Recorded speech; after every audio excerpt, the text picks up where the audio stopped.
Okay, so we're gonna try this again. Um, we're messing around with this thing called Streamlabs Desktop, and I just don't know how well it works. So let's see if we can get Ryan back in here.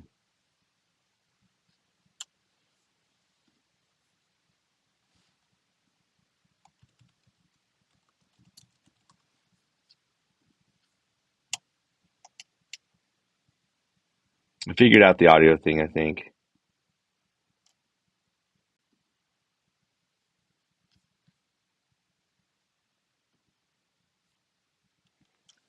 Well, while we wait for him, dirt bike season is getting going. Hear me? Yes, Can there you you are, see me? sir. I can hear you, and the I audio don't. says you're here. I think I forgot that I have to like add your audio to the stream. Oh, that's right. Yeah, so There I'm we figuring it go. out. I'm We're getting figuring it there. out. All right. Slowly, I'm figuring it out. Look, I'm not tech That's. savvy anymore. I used to be. I, I thought you were. I mean, I really did. I really thought you were. A long time ago, I was a tech savvy person, but I have been a guide for too long, and I now work in the mountains, so I've forgotten it all. Yeah, So, I that's not a guess we'll bad start. thing, though. We'll start from the top. If you Okay. could do one mod and one mod only, what would it be? Suspension. Suspension. Yep. Interesting Yep. enough. Yeah, I don't know why guys spend so much money on adding power or lightweight stuff, and then they wait. The last thing they do is the suspension. Blows my Yeah. mind. Yeah, I think I mean for me, suspension, no matter what it is, dirt bike, snowmobile, whatever, that's the thing it's getting, right? Yeah. Just makes you float over things a lot better, bumps, Everything. You can hit everything. stuff harder. You can handle the trail better in all regards. So it doesn't matter who you are, if you're a Yeah. small guy, big guy, and it doesn't matter your budget. I mean, that's the thing. Like I think some guys go, well, like, oh, I only got like $800, so they're going to get a can and a clutching. I mean, they're just going to put an aftermarket muffler and do clutching, right? But for $800, you can get your shocks revalved, put spring kits on it, and you're way better off. Yeah, I kind of thought suspension on snowmobiles was a gimmick for a long time. I remember my first set of shocks, I got some Fox floats, Hmm. and I wasn't very stoked with them, so when I got rid of Well, that sled, I was like, I'm done. And then, I just didn't think anything of suspension. But then, I got in with Zebros, and I remember the first set of just their XO I got. I'm riding across the slope, and I'm hitting some old tracks, and I'm not even feeling them. And I was like, dude, this is where it's at. Like, no wonder people talk about suspension. And yeah, pumped yeah. from that day forward. Well, and for years, I just had a local guy revalve my shocks and put some spring kits from Zebros on there, and was happy with it. But once I threw my exits on for the first time, Yeah. God, dude, I I let guys ride my sled all the time. Like we switch. Oh, like me and you, we switched the other day, Oh yeah. and dude, I really struggle when I get on guys with stock suspension. I freaking hate life. Yeah, I have currently on the sled that Ryan rode of mine, it's stock suspension and it's good for I think someone who weighs 130 20? pounds. Yeah, Yeah, but 120. that's about it. I mean, and I mean, let's give it to the manufacturers. You're trying to build a shock for every single person and it's tough. And that's why suspension's important is because I am not like you. I ride No. differently. I weigh a little bit different.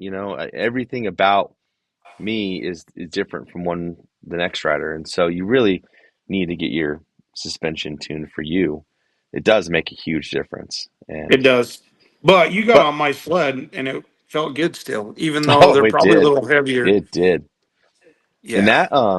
that skid is amazing, Yeah. by the way. That Thomas skid freaking rocks, man. It's Yeah, sweet. that's probably the smoothest snowmobile I've ever ridden in my life. It kind of just allows me to hit things so much faster with way more confidence. Yeah. Like when I got back Like, on my sled, I'm like riding across. I mean, we're on super windblown concrete yeah. snow, and you could feel every ripple from the wind in this snow, but not on your sled. It was just like, yeah, I buddy. know, dude. In fact, it was so bad I got bucked off your sled. Yeah, I landed it in the happens. snow. I was like, holy It crap. that was hilarious, by the way. That was good fun. It's too bad nobody got. Well, it's probably a good thing nobody got that on video. Yeah, But should have been but I filming. do I do think a lot of people focus on the power or the weight of the Yeah, sleds, right? And yeah, they forget that suspension's way more important than all of that at the end of the day. yeah, yeah. I So raced. I don't know if anybody knows this, but I raced uh, late model stock cars back in the day for a bit, and suspension was literally everything. I would go to races, and dudes would have crazy horsepower, and then there's dudes running crate motors with no horsepower. And the dudes with crate motors were just as fast as the guys with big motors. The only difference was suspension. And everybody, like, that was the name of the game, suspension. So gear as soon as I got suspension that dialed dialed, I was a much faster racer. I remember the night that I got my suspension tuned finally. And my spotter, he was like, "Bro, see, like you belong out here racing." And I was like, "Yeah, finally." Like, but Well, single track. Let's talk about single track, DJ. yeah, Like, I've been on bikes where the suspension has been horrible, and I have zero confidence that I'm not going to bounce off the trail, yeah, right? oh yeah, And and it's like, go until you get that suspension dialed in. I feel like you're tiptoeing down the trail, but once you get that suspension dialed in on that dirt bike, man, you can blaze down trails. oh yeah. It's night and day difference on a dirt bike. Just this last year we were racing, and my buddies were just like, "Bro, how'd you get so much faster?" Dude, I really think it's just I just did my suspension, you know, dialed Yeah, that. I dialed the suspension, and it did. It made me a lot faster of a rider. yeah, it did. Well, and when it comes to the electric bikes that you're running around on these days, they are all lacking in suspension horribly. Oh man, last year TKO, so 2 years ago TKO, I had a meltdown in the final race because the Searle Ultra B has the worst, most garbage suspension on earth. Um, and I lost my mind in the race because I could not ride the motorcycle. And then this previous year, Slayerz suspension came on board, and I was able to actually be a test rider for Slayerz suspension. And I raced TKO with that, and dude, it was night and day difference. Um, no complaints. I was happy as all get out to be out there. Unfortunately, I broke my bike instead, Yeah. but the suspension was absolutely amazing. And when people call and they're like, dude, why would I spend $3,200 on suspension? I'm like, why wouldn't you? You do not know Yeah. what you're missing. And that's it. I think a lot of people just don't never had an opportunity to ride good Yeah. suspension. And because of that, they don't spend the money on it. The unknown, unknown. Yeah. We talk about that a lot. Yep. Cool. Well, Uh, let's move on to our next topic. Getting the youth involved. This is a tough one. I think it's, well, as the snowmobile industry's evolved into what it is, it's made it tougher. Right? It It has. used to be like about families. You know, you'd be out there, everybody would be on the sleds, right? Um, and we've adapted to this elite type of riding style, specifically in the mountains, I guess. Maybe it's different in the Midwest. Maybe somebody can tell us if they're doing it differently out there. But Yeah, in the Mountain West, I feel like we've adapted into this elite, like pushing the limits every time we go out and ride. And it's hard to bring the youth along for those. yeah, So, it is. what kind It's of tough. challenges do you have when you bring Tyson out or Levi? I think, well, my biggest problem is obviously I work within the industry. So, um, on my days off, a lot of the times I don't even want to ride. I've been out guiding all week or teaching an avalanche course. I have a day off. It's like, do I really want to, really want to drive back up there and ride again today? Um, and not to mention, I think the other problem is, I don't think Tyson wants to sit through an avalanche course with me every weekend as well. Um, I think there's quite a bit of people though that they are getting their kids involved. Recently, I went to a little mini sled race. Essentially, I guess there's a little series. Steve Martin's kids both race in it, and so I went out there with the family and filmed his kids ride for the weekend on their little 200s and their 120s, and it was cool to see, right? But that's not practical outside of like a race setting or the cabin setting. Like you're not going to go cruise down the big trails on your 200, your 120. It's just, Yeah. it's too far to get anywhere. But Then it costs a lot to have another sled. it does. It does. And I Yeah. think there's this mentality we have to have the newest, best, most awesome sleds, and I Well, don't so think that helps. that's a struggle, right? So, like you, like I'm out with a lot of people, all and different people, and I'm like, man, I want to bring my kid, but I don't want him holding up the group, right? I don't want him being the Yeah. one that's slowing us down, or I'm always trying, yeah, I don't, you understand that. And Yeah. so part of that's like, well, I can't be having him following us around on a Indy 500. I mean, if we're all on, 22 or newer matrices or skidoos, or it, they just, you got to have a sled that they can keep up with on, right? Yeah. So now we're stuck with being in a, 5 year or newer sled. And then do you put them on an 850? Like, do they really have the ability to control one? Yeah. It is a So struggle to know. And you're right. I mean, the newer sleds, they're easier to ride. there, But on occasion I get on my stock sled and I remember that I once had to go everywhere on an 800 and I went to some of these same places on an 800 and I did it on an older chassis.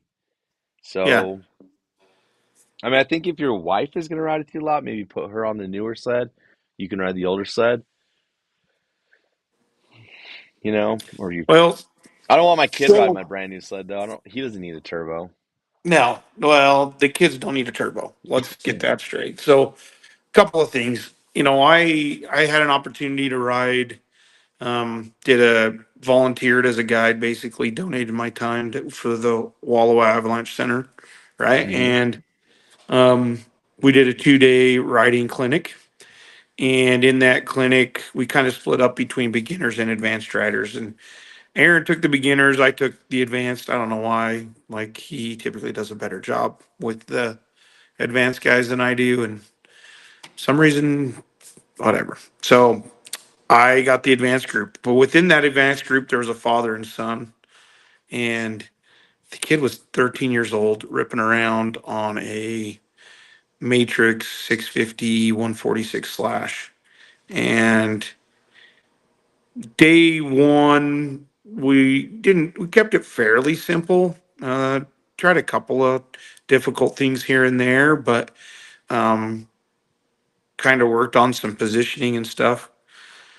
But that kid ripped. Um, by the end of day two, kid was right on my butt.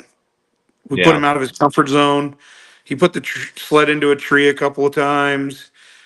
He dropped down this goalie, which honestly even got my nerves going dropping down it, right? And this 13-year-old followed us everywhere on that mountain that day.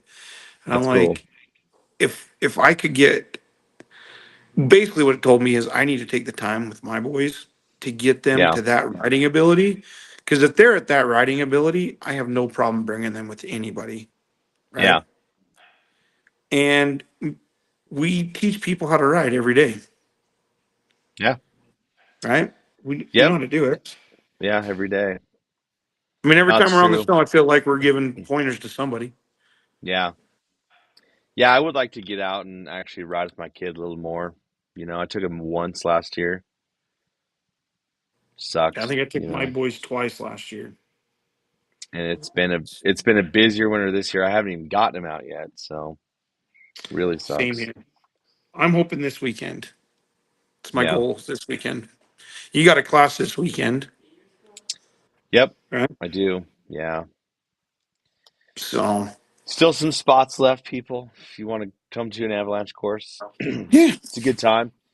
It's a good time to come Ooh, out. The snowpack's changing radically right now, so it's getting touchy out there, isn't it?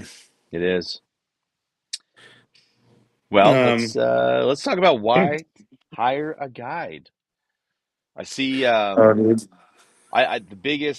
The biggest voice in the industry on this is Cameron Chiminti. I see him posting videos all the time. Did you see his little reel they posted yesterday? Maybe C3 guiding. he's It was posting. clean. It was good. Yeah, yeah, he's doing a good job. I give mad props to Cameron because he has like radically altered the image of his business over the last couple. I mean, he's always a kick-ass rider and everything, and always had great service, but now he's like put the time into marketing, and it's really awesome to see. I mean, Well, it's every he's got a great crew over there too. yeah, yeah, he's got a really good crew of guys to guide for him. You know, So so let's there's a lot, like I could go off on this guide thing for a while because there's a lot, right? yeah, So um you've been doing the backcountry stuff for, oh man, you're almost going on a decade, aren't you? it's been a long time. Yeah, 8, 9 years. yeah, I'm over here. Sometimes I'm like, I'm tired. I've been doing this a long time. That's really not that long, DJ, but It's not. It's not. you've been doing it long enough to kind of get a pretty good feel for it. Um, but I don't know. I don't even know where to head with this guide thing, but I think the industry's changing and we as guides have to be adapting. Yeah. Um, Some of I us have think, pushed it, man. Some of us have pushed for big changes in the guiding yeah, world.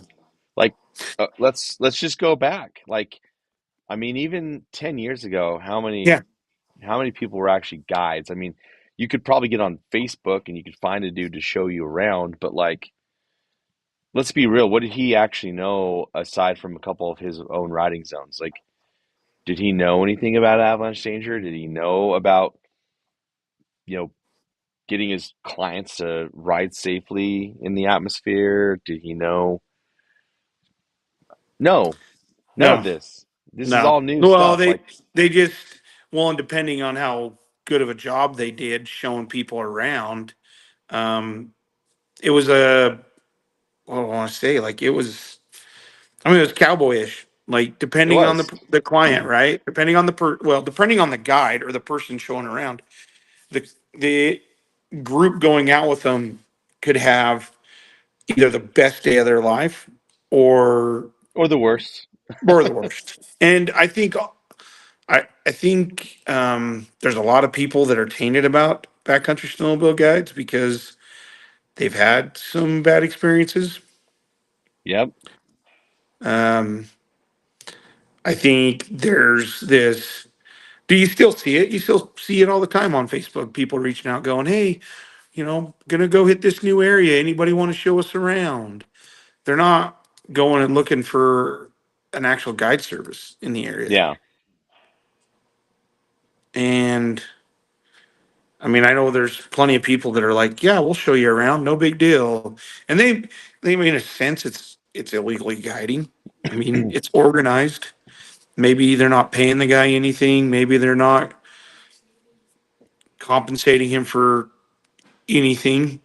I have a hard time believing um, that people that just go show people around aren't getting some sort of compensation, right? yeah, Just because the snowmobile community understands the cost and we help each other out. And that's the unfortunate thing that the Forest Service has said that, I mean, if they fill up the guy's sled or fill up the guy's truck for the day or buy him dinner that night, they've compensated for his time, right? yep, And and technically that's illegal, and which really also hurts the guiding industry and the guys trying to do it the right way. yeah. It is tough, when you put so much work into, becoming a really good guide, riding skills, avalanche knowledge, insurance costs, permitting. I mean, some of us have invested an insane amount of money to be able to provide these services to people. And then you have guys who are just like, they really don't know what they're doing. They're just, a loud guy on the internet that knows a couple cool zones to ride. And he's like, yeah, I'm going to take you out.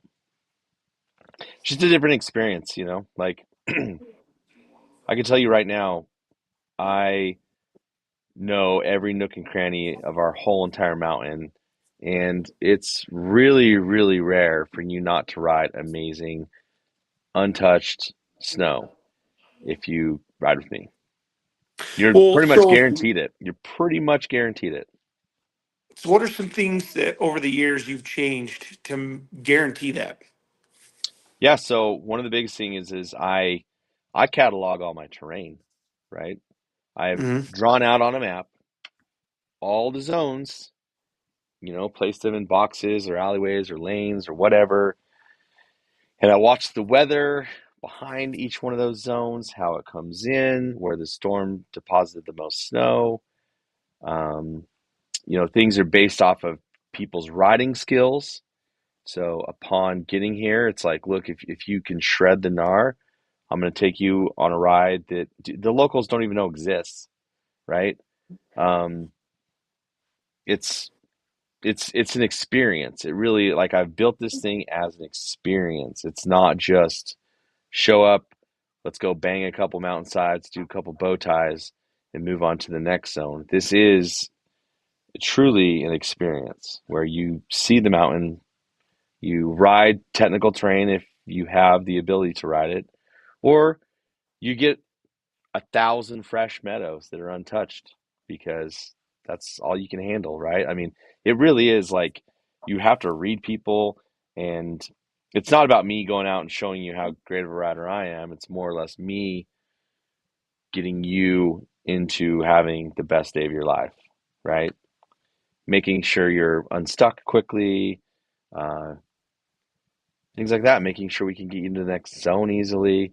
It's like, um, yeah, I mean, I don't know Well, and how you've else to adapted, explain right? it. And you've Yeah, well, and as you've gained other knowledge, right? As you gained avalanche knowledge, you've adapted that catalog, yeah, right? Because now there's certain days you're going to hit a zone, and other days you won't hit that zone, yeah, right?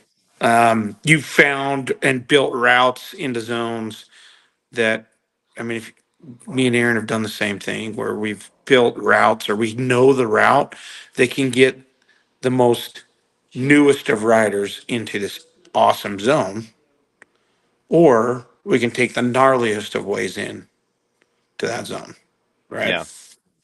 And we've got these options. But you can pick But up and you can see. where the rider stands. That's like, Yeah, I think the part of being a guide that's very important is being able to evaluate a rider and being like, ooh, this guy, he is not going to be able to handle some of these zones. I'm going to have to take him over here for the day. But at the same time, I want him to get the fresh snow. I want him to experience what snowmobiling is to us. And so, yeah. Why we you love the t- sport, right? yeah, That's what we're trying to give these guys, that experience of this. This is why we love the sport so much. Have a little taste of it, right? yeah, And reading people, that thing. I mean, I'm still learning that every once in a while. I was like, oh man, I didn't pick up on that. I didn't realize that you were already out of energy. I should have noticed that sooner, right? And every once in a yeah, while, I just have to rekey in on like, oh, you know what? I gotta keep a better eye on that next time.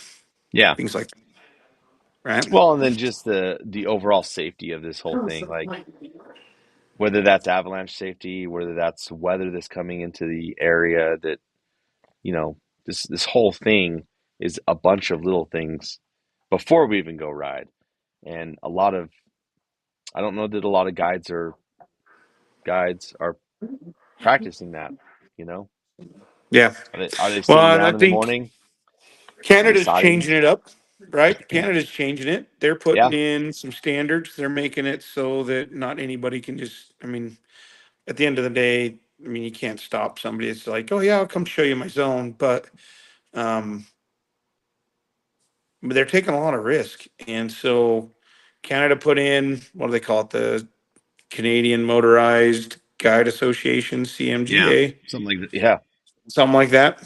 yeah. Um, and they've got standards. They got a course you got to go through. They got a testing on this, and it goes everything from first aid to how to get broken sleds out of the backcountry, how to get to avalanche safety, Well, and to I'll tell you this: I've been doing this long enough that people will get hurt, people will break sleds, and things will go wrong, and you have to be able to handle all that. And I hope you have the training to do so.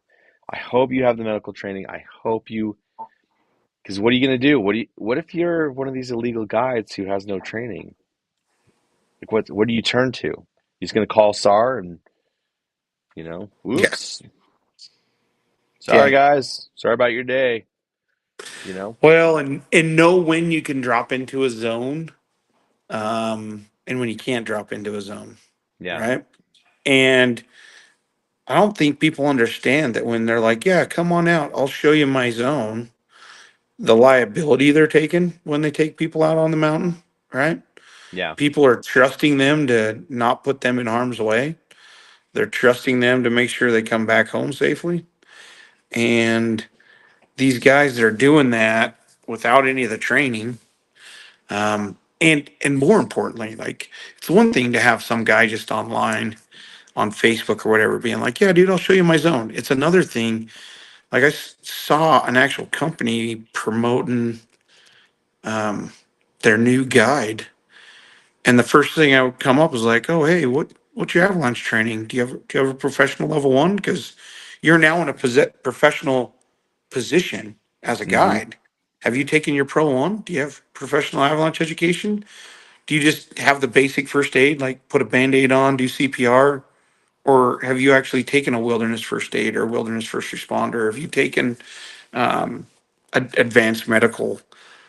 Like there is way more to it than just being able to be able to ride and show people the yeah. mountain. Well, I mean, here's the deal. You take some people out, you get them involved in an avalanche, or you get them seriously injured.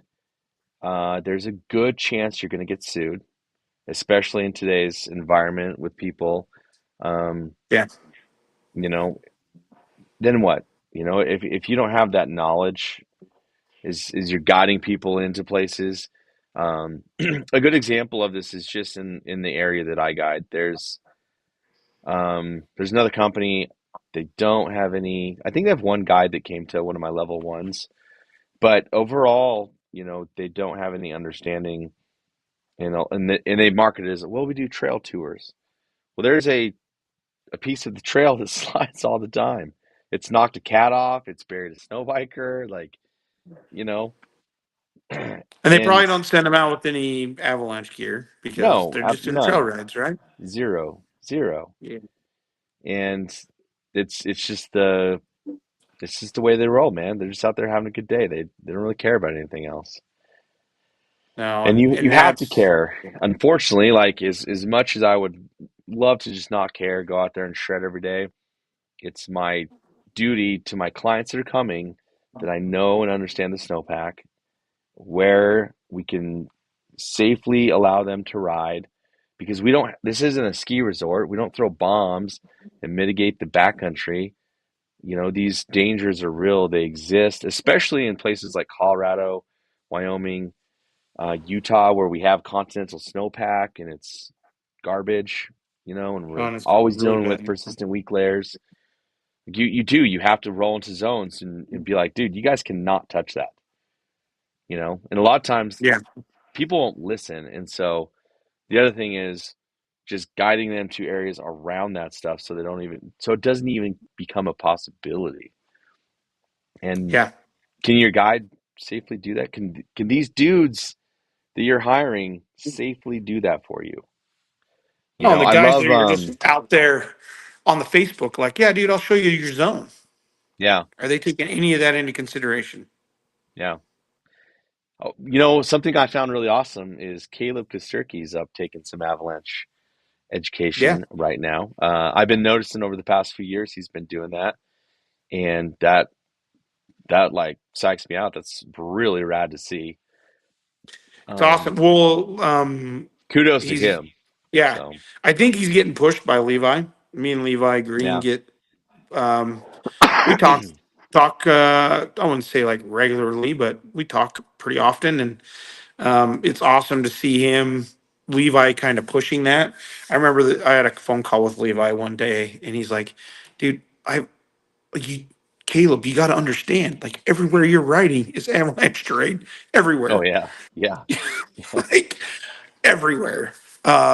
Today's not a good day to go do that, right?" And Levi having to kind of pull the reins in on there, and so it's awesome to see Caleb implementing Levi there, right? Because he's yeah, Levi's helping him with the school as well, and kind of like, hey, Levi, run us through our avalanche training, and then see Caleb transition now to like, hey, I want this knowledge too, right? yeah.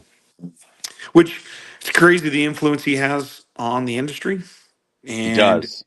He's the up and massive coming, influence. riders, right? Yeah, The younger riders. I think the older generation are like, wow, that's cool, but I'm too old for that. yeah, Uh, But these 20-year-olds that are out there that can, honestly, outride most everybody else too. But they're out there riding like Caleb. They're pushing the boundaries like Caleb, and they're riding that terrain. They got to have the avalanche knowledge in order to know when it's a good time to ride that. yeah, yeah. It's it's cool to see, man. I'm pumped for him though. I definitely go to one of that guy's rides. 100%. He's one that I'm like, man, it'd be nice. There's a couple I that just I'd want to be go and interested. watch. I don't really need to So participate. I'm getting old enough yeah, where I just want to tour the mountain now. But I would like to cruise up and just like so maybe watch. Where's Ryan go? um Oh, there he is. um so let's talk about that. Aaron's calling me, by the way. If you were to go, like, there's a couple of guides I would pay to haul me around on the mountain. Um, and there's a couple like I want to go to. Caleb would be one of them. I'd be all down with Hmm. going with Caleb. It's been a while since I rode with Dan, but it's always a good time riding with Dan Adams. Oh yeah, dude, I love riding Dan Adams. He's like one of my Dan's favorite freaking people fun as ever to crap. ride with. Dan's so fun. It's been a long time. Like, dude, it's going back like 7 years since I've rode with Ents. Like, I would be all over riding with Ents again. Um, but Hanky, I would be interested in going up to Jeremy's deal and seeing how he's doing like a moto level one. I would Yeah. pay to be in one of his moto level ones. Yeah. I want to see what they're doing up there. If it's different, I mean, he's been doing this longer, way longer than I have. Um, I think we could learn a lot from him. Oh, yeah, definitely. That guy is, he's the motorized avalanche guru. I mean, the two guys I probably follow the most in the avalanche industry, uh, he and Mike Duffy, right? Yeah. Just with, yeah, but both of what they both talk about and post about so often. Um, I want to go ride with more Canada guides. You know, Yeah. there's a lot of, I don't know, there's a lot of guys up there I'd love to ride with.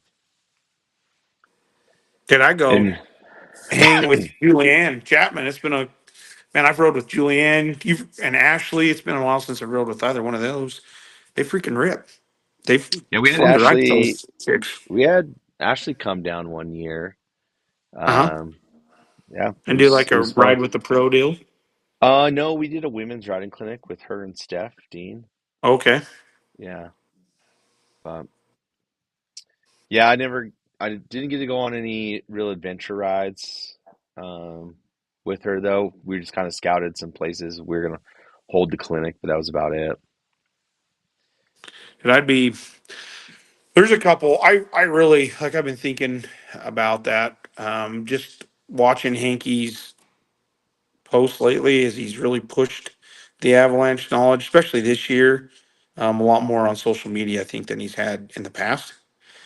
Yeah, And I'm just like, man, I would like to go to that course so that I could pick up those nuggets. I know there's something I could pick up from him that I could implement into our course, right? yeah. You know, one of the biggest things lately that I've seen, he posted a video, he's riding and he's like, as I'm riding into the zone, I'm seeing this big thing over here on the left pop up, Yeah. right? And I'm like, dude, that's like literally what we're trying to convey to Yes. riders as they're out there riding their snowmobiles. Like, you need to do that. You need to be looking around, being like, okay, I got this bench over here that's got tons of avalanche terrain on it. Like and I got to drop down over here. Like, how do we do that safely? And that was like one of the best videos I've seen on the topic. Yeah. I think it's so. Um, you know, was it last year? Last year went up with Ryder Rasmussen, helped them guide and learn how to teach Ryder Rasmussen style, and picked up a couple of nuggets there of like, oh hey, I didn't realize I was doing this, right? Yeah, And I think there's a couple of things we do um, that we don't necessarily we do it. I think we try to relay that to our students when we're teaching level one, but I don't feel like I've found a good way of being able to really express it other than it's like, this is what I'm thinking about when I'm riding. This is what I'm looking around at. The yeah, thing, this is what I'm paying attention to as I'm riding, right? Um, and I got an opportunity to ride with on a course with just four snow bikers here last, not this previous weekend, but the weekend before, and I was able to have some conversations with them about that stuff. Like snow bikers rip through avalanche terrain so fast, and they're usually yeah, mobbing through it in groups, right? So they're just mobbing through the trees with their buddies, and then they're popping out on these slopes. And it's like, these are the things you guys got to be paying attention to. You got to be watching for that. You got to be watching the trees. How, where are you looking at them? Where, you can't be looking at what's right in front of you. You got to be looking what's farther ahead so that, um, and looking for these small clues within the vegetation with on the mountainside because that's all the time you got. yeah, yeah. And really, and you know, it's popping out on hillsides and slopes. That's what gets you ran over by avalanches a lot of the time. You know, it's Yeah. happened to a lot of snow bikers, but it's how they ride. I mean, I don't, fault them for that because it's cool. It's a cool thing about having a snow bike, you know. Well, it makes that terrain easy to ride. See, it's easy to side hill. Yeah, it's like effortless. And then They got no I pound. I saw a Stark Varg with a snow bike kit the other day, and I was like, I kind of want a snow bike. Did you like? I'm curious how long the battery lasts, It's but probably not as bad as people think. I bet it's like 3 hours. you think it lasts 3 hours on with the I snow bike kit? I bet it does. Yeah. Yeah. Some guy bombed up the hill. And yeah. Back down. See, my kids don't understand that I'm on a Facebook Live, and Oh, so that's okay. they're just joining the conversation. But Hey, the youth, um, they're always on yeah, social media though, so they they know, are they've seen, and 100%. Yeah, that's the problem though, is like these guys are posting the videos. It's like, dude, give the juice. How long does this thing last, man? yeah. You know? Well, that's it. Like instant horsepower, no shifting, like a snowmobile. Right? Yep. You're always in the right gear, and you got 80 horsepower at your fingertips. So if you Yeah. turn it up to 80 horsepower, there's no elevation. You don't lose horsepower and elevation. How long is that thing going to last with a mountaintop kit? Because if we're going to put a kit on it, it's got to be a mountaintop kit Yeah. with the Yeah. 325. Dude, we gotta see. I gotta know. I gotta know. Think we could get Who Alan, has get one? Aaron. Please. Well, yeah, we got to figure out how to get Alan in contact with a guy with a Stark Park. Well, I know two guys with Stark Vargs. Two guys? Um, yeah, two guys. We have two Starks at Charge Cycle Works.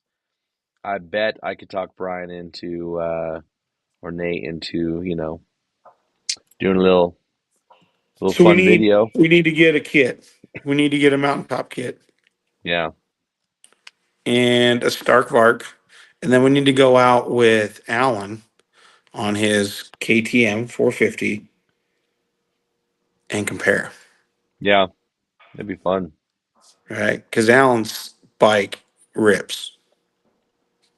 Yeah, because I mean, I just don't have the appeal for the snow bike yet as the gas form. But man, when I saw that Stark video, piqued the interests. Well, because it's got the horsepower. It's the closest I've been to being like, ooh, I dream of one of these. I've wanted a snow bike for some time just so I can teach snow bikers. I feel like if I was on a snow bike and did a snow bike only course, that they might show up. But I haven't like been like, oh man, I would just love to have one. Yeah, Now, when I saw a Stark though, I was just like, dude, what's up? Huh? Let me ride that bike. yeah. I bet it's pretty freaking fun. I bet it'll be a good time. It's just a matter of how long it lasts. If it only lasts like an hour, Hmm. uh, lame, Do we had lame. a snow biker in our course this last weekend? We did. I Yep. had four 2 weekends ago. Yeah, so we're Um, getting them. We're gonna get you guys, you hoping snow hoping they bikers. do and a snow bike only course here at Idaho Falls before the end of the year That'd be cool. and get it completely filled up. So Yeah, I would love to have 12 snow bikers in a level one Abbey course here in Idaho Falls before the end of the year. I think it's doable. We've laid the groundwork for it. We got the permitting for it now. Um, Mountaintop Alan over there is like, let's go get some guys out on snow bikes and make it happen. So yeah, very needed. So, yeah, yeah. speaking of avalanches, what's what's your next course? When are you guys? So if everything kind of pans out right, we've got two courses kind of happening simultaneously over the 21st. Yeah, We'll have a rescue course that I believe is already filled up, and then potentially a level one with Bonneville County SAR. So Aaron's been working the details out with that. Then Aaron is over in Brundage in McCall. We're gonna have a course over there on the 28th. Actually surprised we haven't seen some of that marketing go out yet, but I'd imagine any day now. nice. Uh, we'll have a level one over there. I think they opened it up to 18 slots. Yeah. So, and then, uh, the other thing that came up is we'll be doing one out of the Big Sky area in Oh, March. We got that. all lined up too. I can't remember if it's the first or second week. Um, in March, we'll be doing one in March out of Big Sky. Nice. So we got that all lined up. So I mean, dude, I don't know how many courses that'll be for this year, but we are really pushing the motorized education out there. Yeah. Yep. I have, let's see, after this weekend, another course, 3C guiding, doing a course with 3C guiding. Is that still all put together? Yeah, at the end of the month. I do have on the docket another course in Utah early March. I don't know that it'll get filled. I might pull that one off, and just from here on out do private bookings, private based tour or private based courses for people for small groups. So Well, I know you were working with that one, maybe out of Logan, right? yeah, Do you have another one you're trying to work up? yep. And then I do have a level two coming up in 2 weeks. It's got 6 riders in it so far, so that'll be the third level two of the year I've taught, which is That's awesome. yeah, Level twos are yeah. fun. They are level twos are it's the best course ever. I'm telling you, like the snowmobilers, you guys, snow bikers, you guys really need to come to level twos because we do a ton of rad riding. See some cool sights. It's not, the area one has. It's fun. It's good intro, but man, when you really start dialing in things with terrain in a level two, you, Yeah. Well, you're right. You go from a level one being like, hey, we're going to teach you how to avoid this. Like yep. avoidance is the key, which you know that's really what needs to happen on certain days, anyways. Oh yeah, Right? definitely. Yeah, Like right now, I hope people are avoiding some of these mountains yeah. out there. It is. We're in avoidance mode right now, guys. Avoidance Yeah. mode. The sad part is it's been so long since we've had good snow. We're all itching to get out there and ride the good snow, but our avalanche danger is really high. Yeah, Which I'm going to go out tomorrow with Mark, and we're going to find out what it's like in the Island Park area. it sounds like it's super sketchy, is what it sounds like. He was up Taylor Fork today, um, which odds are Island Park's not going to be much different, but we're going to be over in the Centennials doing some ops, getting ready for the forecast there. So it'll be interesting to see how this snowpack is. But I mean, it's all based off what we know. The science tells us, like we don't even have to go out there, right, DJ? We No, know, just looking at the weather. yeah, we Yeah, know it's touchy. We know that unfortunately, this is when accidents happen over the next week. We're not going to be surprised when we start hearing about other avalanche accidents. yeah, yeah. I mean, I hope everyone stays safe. Yeah. So, But well, in a level one, we're avoiding it. In a level two, we're managing it, right? We're we're gonna like, have some fun. We're gonna get how close to it. how how can we like at what point do we need to be like, nope, no go, but can we get close, right? So Yeah, yep. it's way more So take a fun. level And when you got two. to and when you do it with your crew of good riders, it's freaking a blast. Yeah, it really is, man. Like some of the most magical zones we ride in our level twos. I'm telling you, it's half of it's just an experience in itself because you get to go to terrain that nobody ever sees. Just go have a good time yeah, it's a Yeah, blast. yeah, Yeah. Even this weekend was a good time. Like, dude, the train down there is super cool. We just needed more yeah. snow. We were down in Ephraim, Utah this past weekend, where all the people are nice, by the way. Yeah. Yes, they're Now that all I'm super back in nice. Saratoga, people have already yelled at me. Maybe it's time to move, DJ. Oh my gosh, yes, I know. I was like, God, I just want to move here because the people are so nice. I love seeing smiles and waves. Everybody smiled and waved down there. We thought the town was in to get us. Yeah, it was like, why is everybody so nice to us? Do they know something we don't know? They're just nice people. Great Yeah. community. Yeah, right. So Cool. Well, um, yeah, I've Yeah, I said mean, there. there's a lot of other things I could go off on, but I don't know. Like the guiding side of things, I, you know, those people that are taking groups out into the backcountry, if they're not realizing the liability they're taking. And then the other side of that is when I really feel bad when a group of guys travel out here from wherever, what it doesn't matter where, they paid a lot of money to get out here, right, Hmm. DJ? Oh yeah. And then they pay for a guide. And to pay for a guide that's good, it's not cheap, right? And to Nope. do it the right way, I mean, unfortunately, it's not cheap because of the expenses involved, the insurance that you got to carry, right? Yeah. The fees you got to pay with the Forest Service and everybody else, the permitting, and all of that stuff isn't cheap. So, unfortunately, it does cost quite a bit of money to hire a guide. But when businesses don't have the proper guides in place and they're charging this much, so much money for them, and then people come out, they pay for them, and they have a bad experience because they don't have the proper guide, Yep. right? Yep. And then those people never want to pay for a guide again. They're Yep. like, why would we pay for that?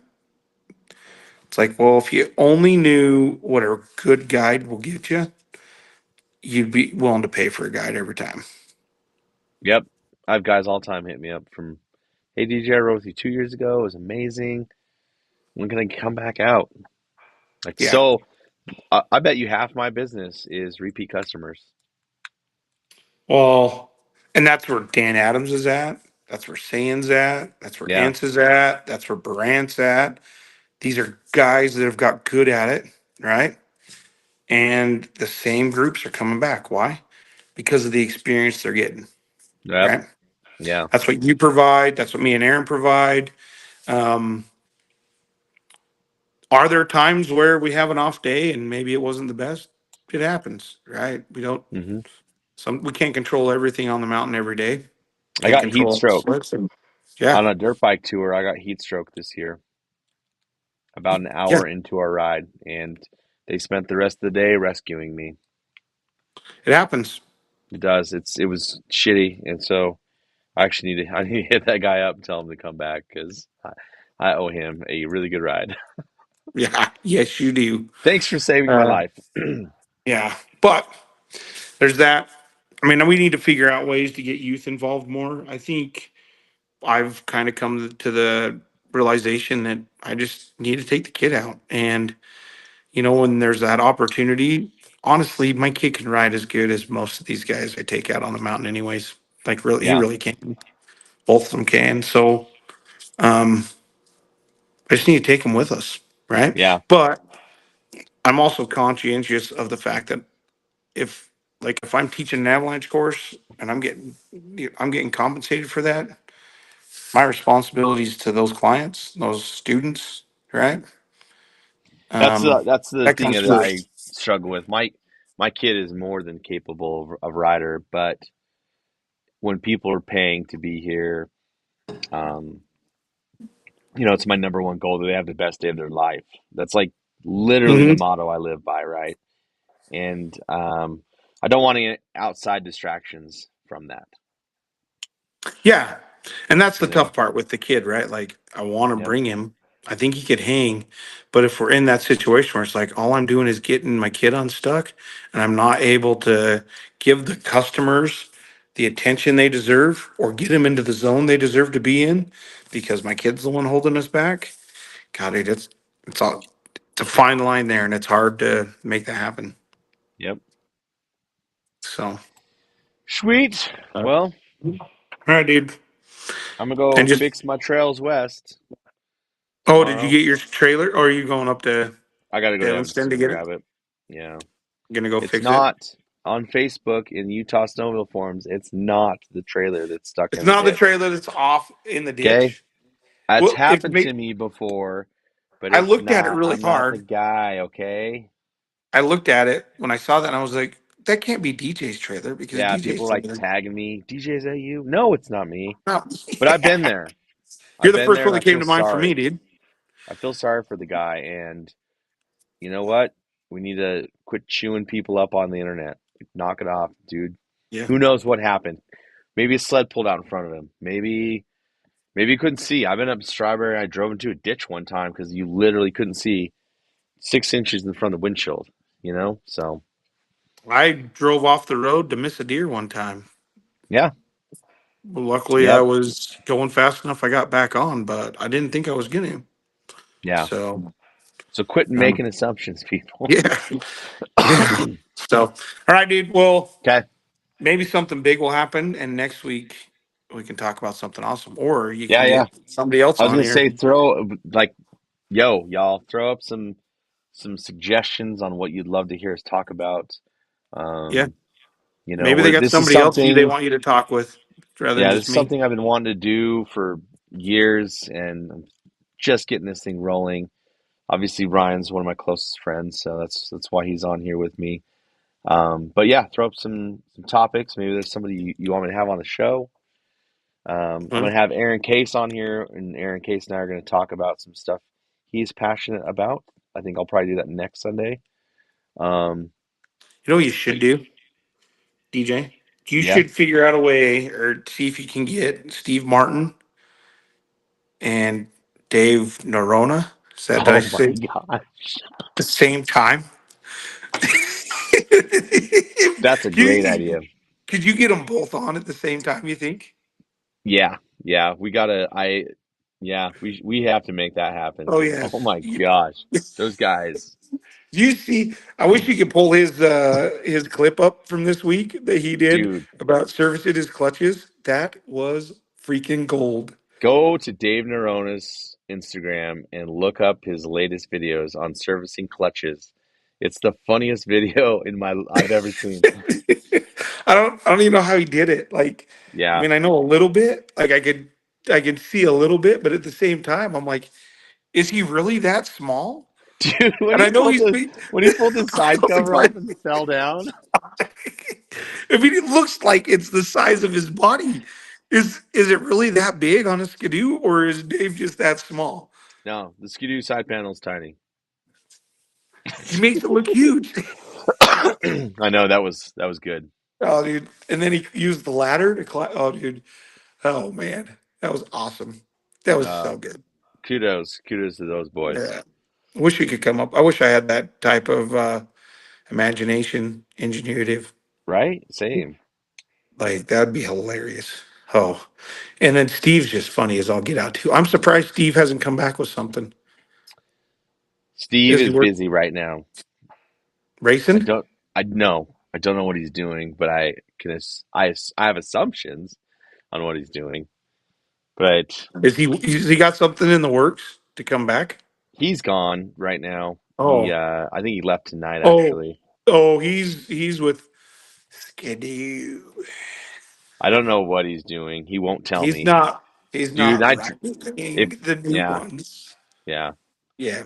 Yeah. yeah. That happened a couple weeks up in West Yellowstone with Polaris too. I didn't get I'm like, invited to where are that you going? one. Who are you going with? Why can't you Yeah. take me? Take me, Only Steve, reason take me. the only reason it's top secret is he's got to be riding next year's sled. Rose That Skidoo. has to be. That has to be the reason. That's the only reason he wouldn't invite DJ. Yeah. What else would you be doing, dude? There's So, no other reason not to have DJ go with you. yeah, so no thank you, by the way. Yeah. Way to go, DJ. Or way to go, Steve and Skidoo. Leaving DJ out of this. Yeah. That's all right.